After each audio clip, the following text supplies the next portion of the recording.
કરીએ તો ધાનેરા તાલુકામાંથી પસાર થતી રેલ નદી જે રાજસ્થાનથી કચ્છના નાના રણ સુધી વહે છે તેના પટમાં ચેકડેમ બનાવવાની માંગ ઉઠી છે। ધારાસભ્ય માવજી દેસાઈએ આ મુદ્દે રાજ્યકક્ષાના સ્વતંત્ર હવાલો ધરાવતા મંત્રીને લેખિત તેમજ મૌખિક રજૂઆત કરી છે।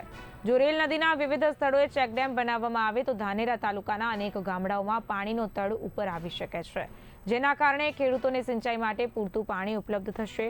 હાલ કરોડો લીટર પાણી નકામું રણ તરફ વહી જાય છે, પરંતુ ચેકડેમ થકી પાણીનો સંગ્રહ કરવામાં આવે તો ખેતીમાં મોટો ફાયદો થઈ શકે છે। રજૂઆત બાદ ધાનેરા તાલુકાના ખેડૂતોમાં ખુશી જોવા મળી રહી છે।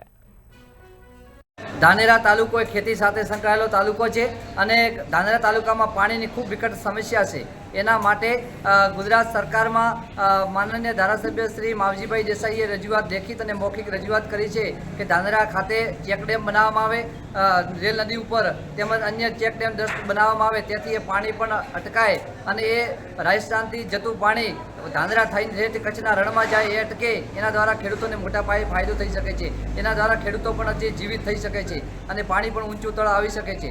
એના દ્વારા ગુજરાત સરકારમાં લેખિત અને મૌખિક માનનીય ધારાસભ્ય શ્રી માવજીભાઈએ રજૂઆત કરી છે। એ બદલ માનનીય ધારાસભ્ય શ્રી માવજીભાઈનો ખેડૂત પુત્ર તરીકે હું ખૂબ ખૂબ આભાર માનું છું।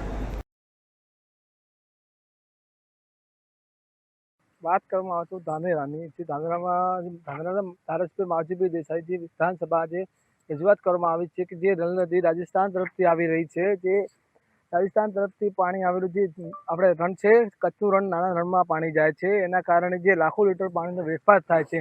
આજે જે ધાનેરાના ધારાસભ્ય માવજીભાઈ દેસાઈએ રજૂઆત કરી છે વિધાનસભામાં કે અહીંયા ચેકડેમ બનાવવામાં આવે તો અહીંયા આજુબાજુના ખેડૂતોને, આજુબાજુના ખેતરોને ક્યાંક ને ક્યાંક સિંચાઈ મળે તેવી લાગી રહ્યું છે। એક બાજુ કેમ કે આજે ધાનેરા તાલુકામાં પાણીની પણ કિલ્લત જોવા મળી રહી છે। એક બાજુ આજે ધારાસભ્ય જે રજૂઆત કરી છે એના લોકો ખેડૂતોમાં અને અનેક લોકોમાં પણ ખુશી જેવો માહોલ છે।